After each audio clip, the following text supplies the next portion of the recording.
شروع کرتا ہوں اللہ کے نام سے جو بڑا مہربان اور نہایت ہی رحم فرمانے والا ہے۔ حضرت ابراہیم علیہ السلام آخری حصہ۔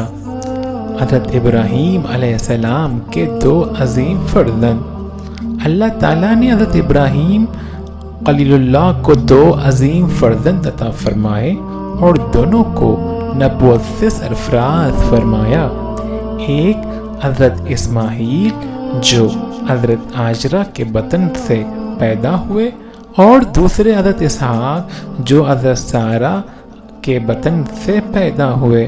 حضرت اسماعیل کی نسل سے عرب کے تمام قبائل وجود میں آئے۔ آپ علیہ السلام کی اولاد میں سے امام الانبیاء، آقا دو جہاں، خاتم النبیین حضرت محمد مصطفیٰ صلی اللہ علیہ وآلہ وسلم دنیا میں رونق افروز ہوئے، جبکہ حضرت اسحاق سے حضرت یعقوب پیدا ہوئے جنہیں اسرائیل بھی کہا جاتا ہے، اور اسی لیے ان کی نسل کو بنی اسرائیل کہتے ہیں۔ بنی اسرائیل میں سے جو انبیاء دنیا میں مبعوث ہوئے ان کی تعداد بہت زیادہ ہے، تاہم بنی اسرائیل میں نبوت کا سلسلہ حضرت عیسیٰ علیہ السلام پر ختم ہوا۔ حضرت ابراہیم کائنات کی تخلیق پر غور و فکر کرتے اور اس کی اصلیت معلوم کرنے کی جستجو میں رہا کرتے تھے۔ ایک دن اللہ تعالیٰ سے عرض کیا، اے معبود حقیقی، میں یہ دیکھنا چاہتا ہوں کہ تو مردوں کو کس طرح زندہ کرے گا۔ قرآن پاک میں اس واقعے کا یوں ذکر کیا گیا ہے، اور جب ابراہیم نے اللہ سے کہا، اے پروردگار مجھے دکھا کہ تو مردوں کو کیسے زندہ کرے گا، اللہ تعالیٰ نے فرمایا، کیا تم نے اس بات کو باور نہیں کیا؟ انہوں نے کہا، کیوں نہیں، لیکن میں دیکھنا اس لیے چاہتا ہوں کہ میرا دل اطمینان کامل حاصل کرے۔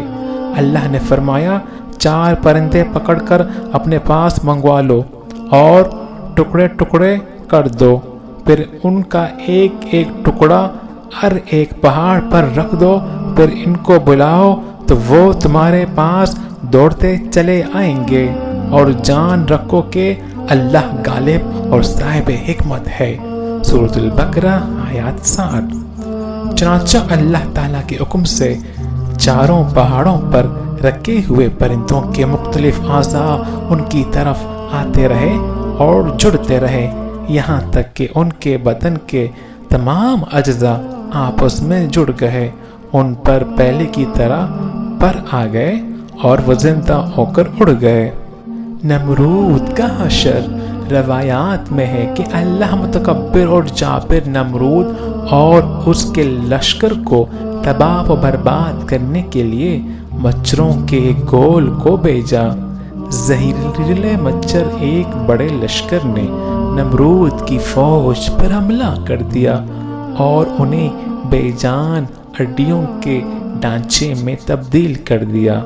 ان میں سے ایک مچھر بادشاہ نمرود کی ناک کے اندر گھس گیا اور اسے عذاب الہی کا مزہ چکھاتا رہا۔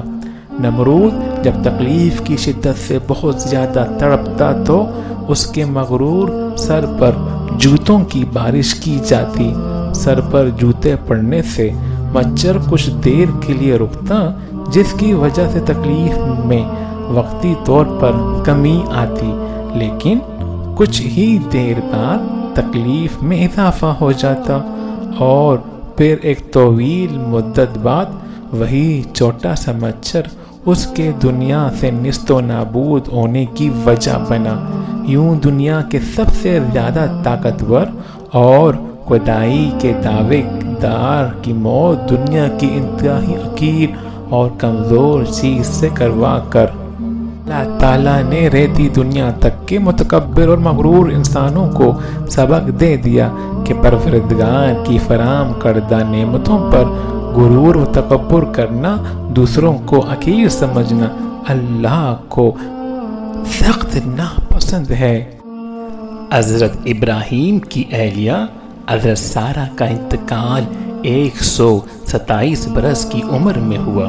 حضرت ابراہیم نے ان کی تدفین سرزمین کنعان کی بستی ہیبرون میں کی۔ انتقال کے وقت حضرت ابراہیم کی عمر کتابوں میں 175 سال تحریر ہے۔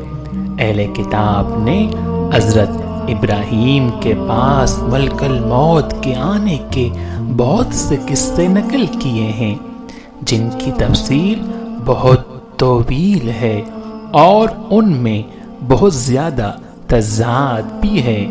ایک قول کے مطابق آپ کی وفات اچانک ہوئی اور آپ نے دونوں پیغمبر بیٹوں حضرت اسماعیل اور حضرت اسحاق نے آپ کو اپنی والدہ اور حضرت سارہ کے پہلو میں بستی ہیبرون یعنی الخلیل میں دفن کیا۔ روایات میں ہے کہ حضرت ابراہیم خلیل اللہ، حضرت اسحاق، حضرت یعقوب اللہ کے تینوں نبیوں کی قبور مبارکہ اس عمارت میں ہے جسے حضرت سلیمان بن داؤد علیہ السلام نے تعمیر کروایا تھا۔